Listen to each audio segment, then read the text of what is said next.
Today, instead of being separated by screens, many of us are connected here in person today, and I want to welcome you to Suba. We can sit together at this table and get to the heart of the matters which are critical to our region. This face-to-face meeting gives us an opportunity to be clear where clarity is needed, to understand each other, and to provide flexibility where needed.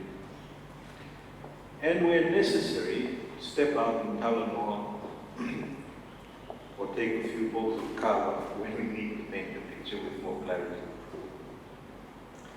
Honourable Ministers, the agenda before you begins with an opportunity to think critically about broader global and regional trends, including geopolitics, as well as our region dynamics.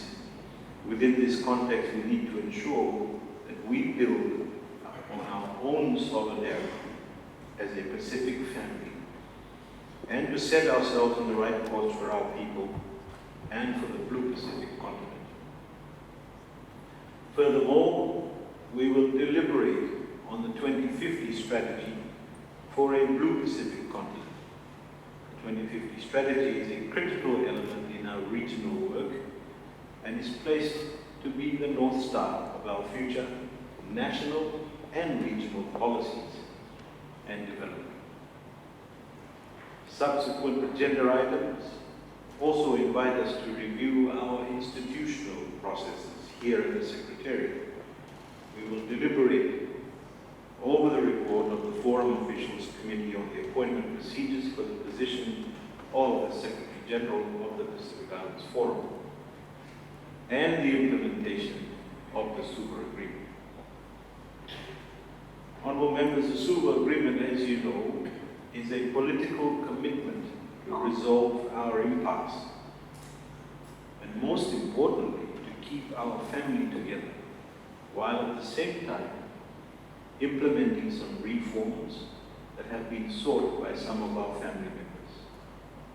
Like all families, we sometimes go through a rough patch, but our strength lies in our resolve to work together as one Blue Pacific continent.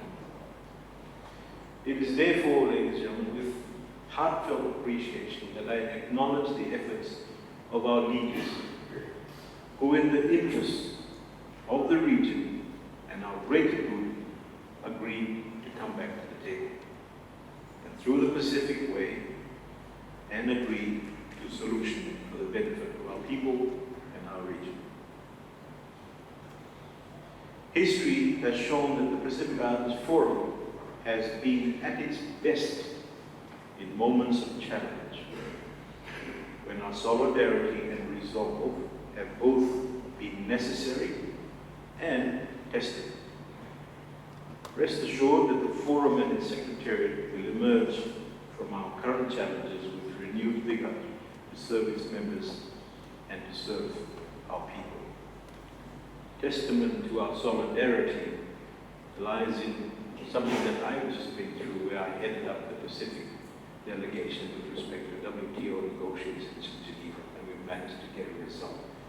And if it wasn't for the Pacific solidarity, it would not have worked. Reflecting on the full agenda for the day, ladies and gentlemen, honourable ministers, we certainly have our work cut out for us. The challenge before us is to unpack some of the most topical issues of our time. We stand at the cusp of the rise and fall of our region, and for now, and provide direction that will appropriately determine the future regional landscape and forum's priorities. As such, honourable ministers, let us seize the opportunity and approach this meeting with open minds and take on the true Pacific way by engaging at this meeting with the willingness to share ideas, participate in constructive dialogue, and provide flexibility where needed. Honourable Ministers, noting your respective demanding schedules back home, I will conclude by thanking you for making the time to join us here today. And I wish you all the best for what I hope will be free and frank deliberations. Vinaka.